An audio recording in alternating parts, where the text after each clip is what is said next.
Before I launch into this speech, I'd like to thank, on behalf of all the best men, I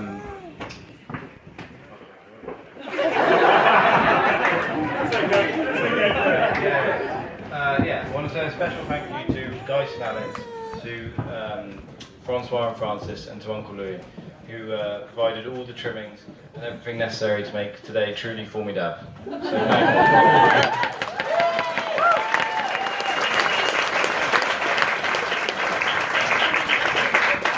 I'd also, this is what I was meant to thank for, I'd like to thank everybody that came here and gave their time to make this one of the most amazing events that we've ever been to.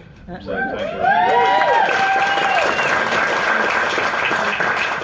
And lastly, I'd also like to thank the beautiful bride, who is a shining example of how, even in a post-Brexit age, when Britain and France pool resources, they can have the most wonderful results.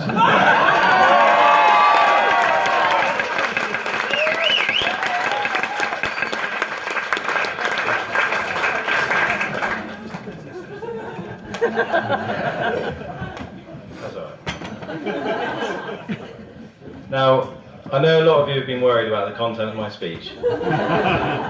So I'd just like to assure you all that for the next half an hour, I'll be talking about Driky's involvement in nothing but the most debauched and depraved incidents you could possibly imagine. So, hold on. And Jim, this one's for you. It was a blurry April night, and our man of the hour was caught red-handed underneath the arches of Bridport Town Hall, missing various key items of clothing, and in the company of a wonderful pair. But that's enough of that. And to be honest, there's not enough material anyway. I can truly say that Driky is a man who's never really been in trouble. Not proper trouble anyway. And, I think I'm qualified to talk on these matters, as we became friends since, after we met in playgroup in Powerstock at the age of 3 or 4. It depends on the source. I mean, I'm sure guys would have you believing that we were friends since before conception. In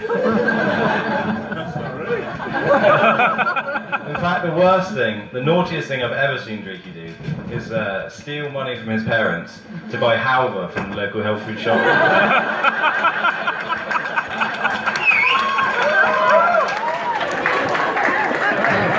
I mean, we are talking about a boy who, when the rest of us were saving their pocket money to buy video games and other important things like that, he would immediately spend his on what every right-minded child wants: organic grapes.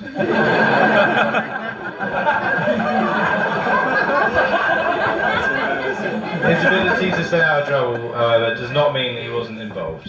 He was the orchestrator, the puppet master, pulling the strings. My body is a testament to his cavalier attitude with regard to my safety. I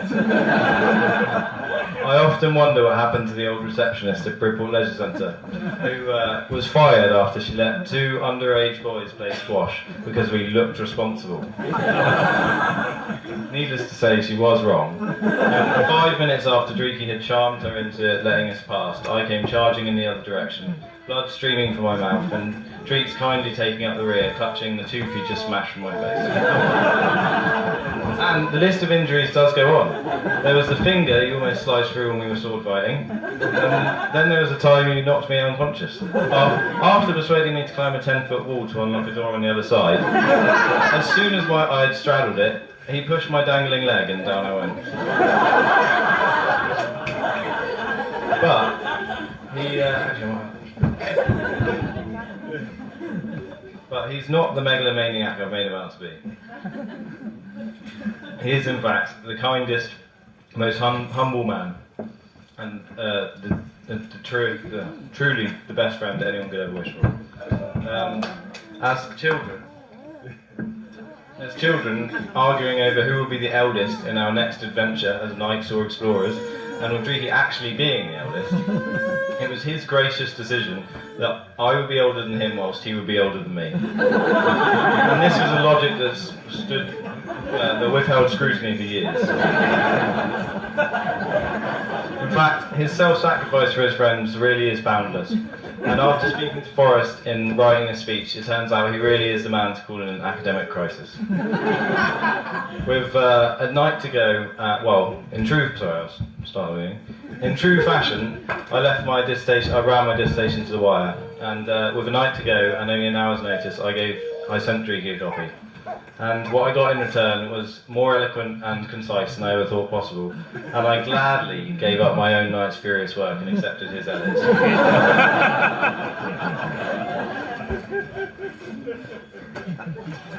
There have, however, been times when he too has relied on the kindness of his loved ones in his time of need. Alex, I'm sure, will remember the fateful month in 2005, which began with a 3 a.m. journey out to Ellie Griffiths Wells' house at 3 in the morning to pick up her son, as I dragged him under my arm, groaning, to the rendezvous. And it ended a few weeks later with Driky naked in the bathtub being hosed down by his ever-loving mother after a particularly heavy weekend, with Will on Connaught Hill and a keg of cut-price warm beer.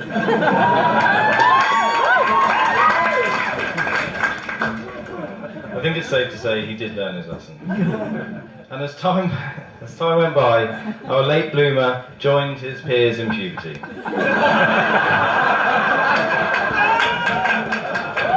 He simultaneously learnt the art of seductive poetry, a skill he put to fantastic use while on his gap year in South America. In fact, the love letters he penned to Jessie Griffey, his muse, were of such wondrous beauty and regularity that when he got home he was aghast to find out, if anything, they'd worked too well. She was his and he was terrified.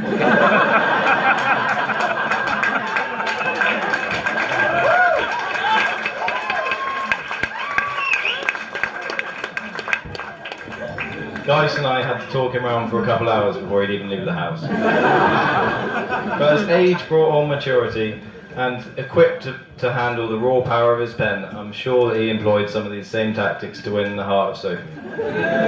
Or Sophie's heart. Driky is the best friend I could ever want, and he has always been there at a moment's notice.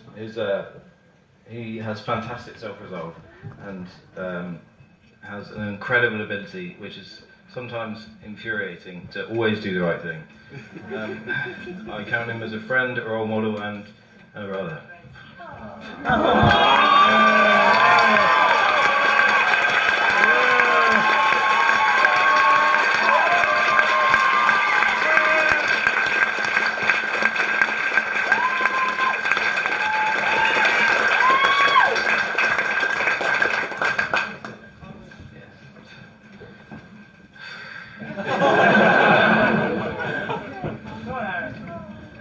I've not spent as much time with Sophie as I'd like, but it's clear that nobody makes... Oh, for fuck's sake.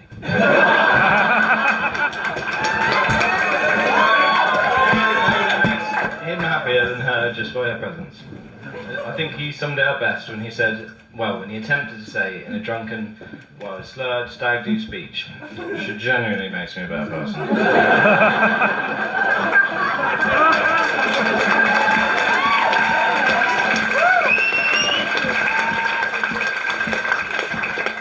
If possible, I think he's right. And now I'm going to hand over to the one and only Forrest Hogg with the most eloquent and beautiful speech you'll ever hear.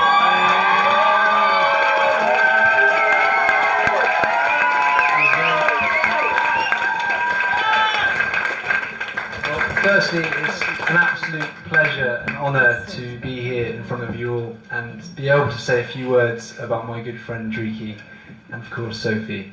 I've spent quite a few long, damp nights in the Congolese jungle this year thinking about this day, and to be here with all of you and for it to be realised is just magical. So let's begin.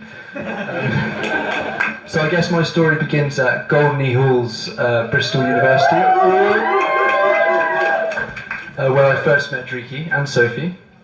Goldeney was, as we know, an amphitheatre of new discoveries, new friendships and a bit of romance as well. But it actually took several months to finally meet Driky, despite sharing the same block of flats and the same biology degree. My own shift to nocturnality and Driky's early bird habits left little room for chance meetings. Some mornings over my crunchy nut cornflakes, I'd see the tails of his fabled aqua scrotum coat disappearing around the corner outside. What a mystery this man was about. Within the bustling cauldron of Goldney, Driky and Sophie met, and the seeds of love were sown. A close friendship ensued, which saw the two of them and the rest of Driky's gorgeous harem, which are here tonight, live together for 2 years. And actually, just to know, a natural history note, a living arrangement that's not too dissimilar from the western lowland gorilla of the Congolese forests.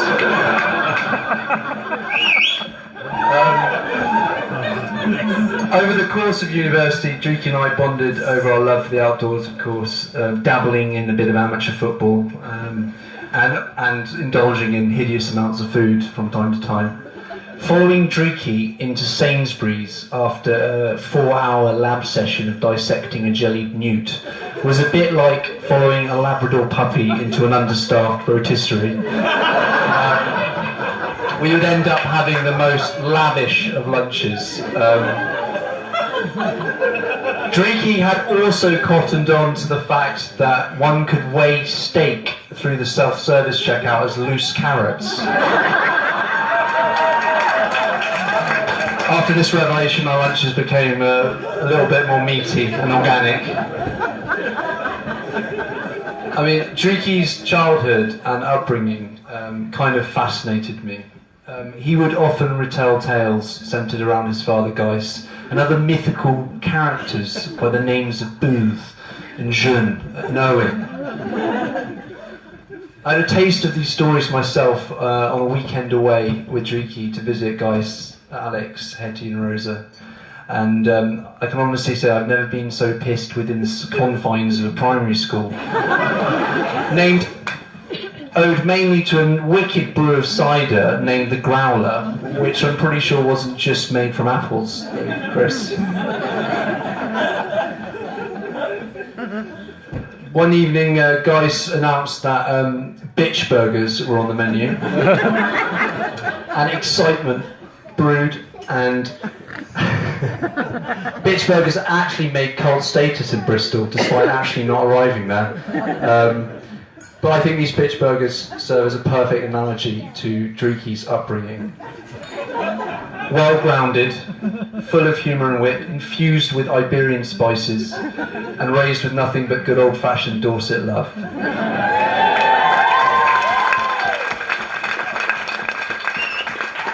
So, our time together at Bristol climaxed in a heroic bit of life-saving on Driky's part. In the build-up to our dissertation, we shared the same dissertation project topic. The pressure turned me into my very own study animal. I'd become a little bit nocturnal, foraging for scraps here and there in the small hours, and maybe a tad mangy. And as the faint din of dawn broke through the solitary window at the back of the whirring 24-hour computer room, I inexplicably lost about a quarter of my dissertation. I hadn't written a swear word here, but I'll refrain. During this meltdown, I call Driky and I say I've lost it, and metaphorically and literally. And Driky simply replied, "I'm coming." And there he arrived, fresh-faced. He'd handed it in like the week before. And what can I say is, what was lost was replaced by prose far more eloquent and better written than I could have ever managed. And a big thank you to Driky and also Libby for that heroic bit of life-saving. Thank you.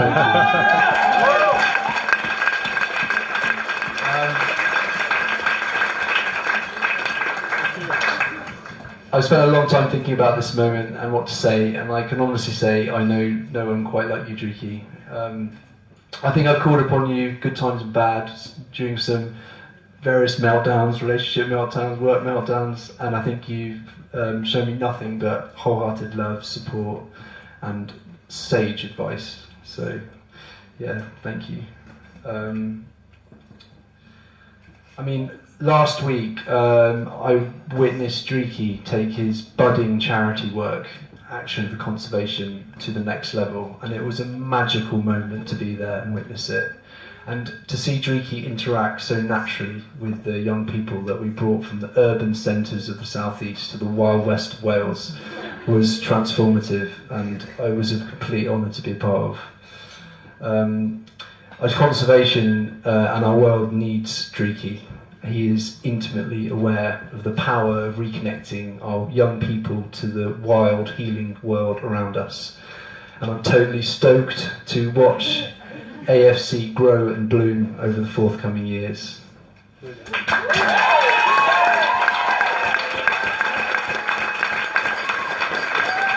Now, I can't quite end this speech without mentioning the gorgeous Sophie. It's been a pleasure becoming your friend too, and I love you both. And your guys are a great team, and as an elderly Bristolian entomologist by the name of Nigel Franks once said, on a lengthy 2-hour ramble on cooperative nest building of the woodland ant, a team is always greater than the sum of its parts, and you guys have got that covered for sure. Cheers. Yeah!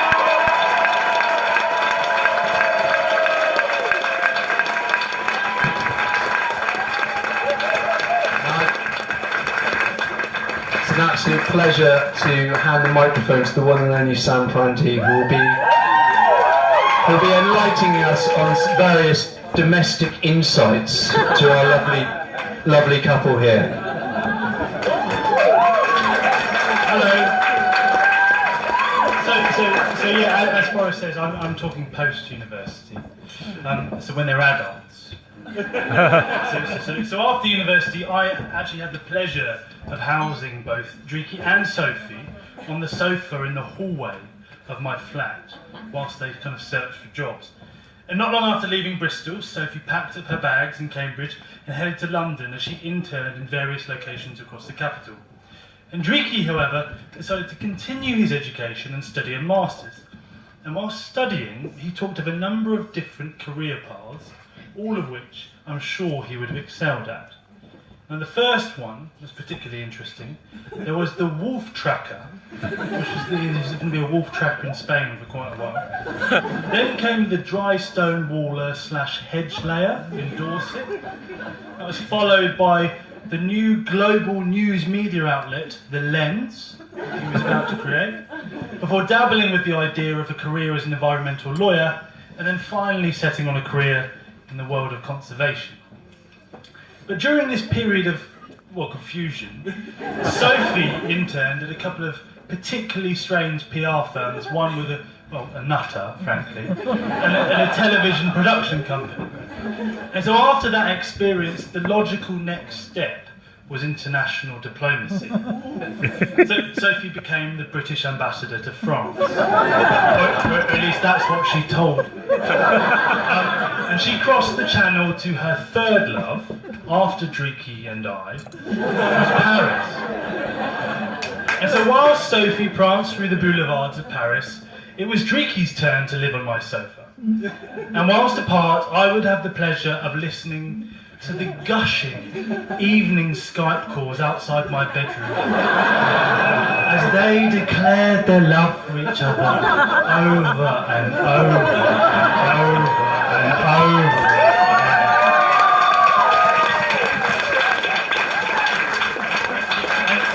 And, missing her so much, Driky would make gifts for her.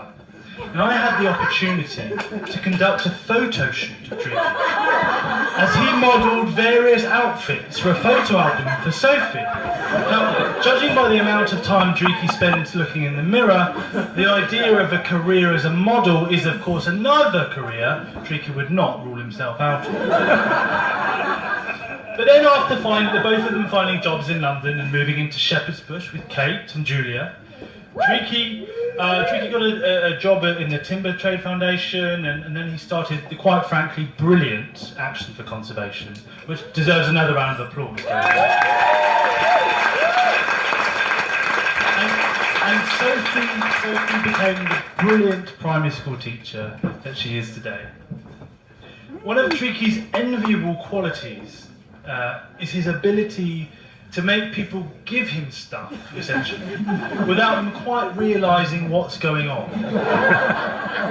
So, quite remarkably, to start his charity, he managed to fleece £25,000 from an unsuspecting online audience. And actually, Driky gave me a note there which says, hang on, let me read that again.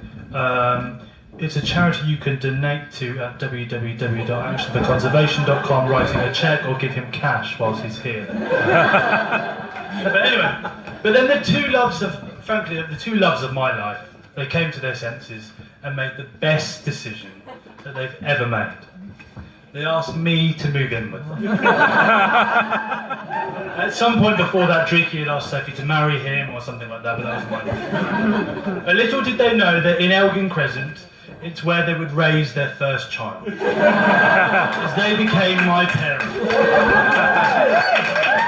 Making my dinner, cleaning my room, washing my clothes, taking me to parties and packing my lunch before I go to work. Thank you so much.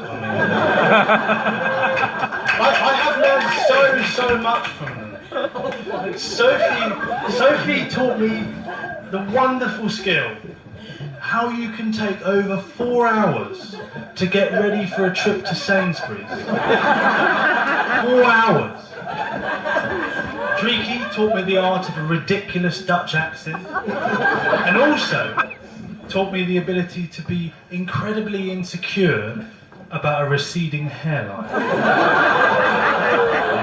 But in all seriousness, Driky, your drive, your stupid sense of humour, your ridiculous dance moves, which we'll see tonight, your love, your loyalty and your ability to forgive inspire not just me, but all of those around you. And Sophie, your warmth, your passion, your strange neck movements even, and kindness do exactly the same. At close quarters, it's impossible to ignore the love they have for each other, quite literally.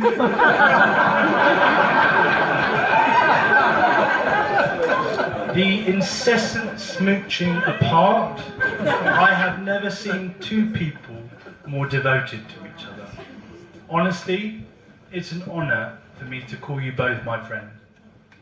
And it's such a joy to see two of my best friends getting married, preparing to spend the rest of their lives together. I think I speak for everyone here when I say that you are two people of such integrity, honesty, and generosity. Two people who laugh from their bellies, enjoy life to its fullest, and have such a deep compassion for those around them. Two people, frankly, so undeniably right for each other. And on that note, I'd like to raise a toast to the bride and groom. Two special people we all love.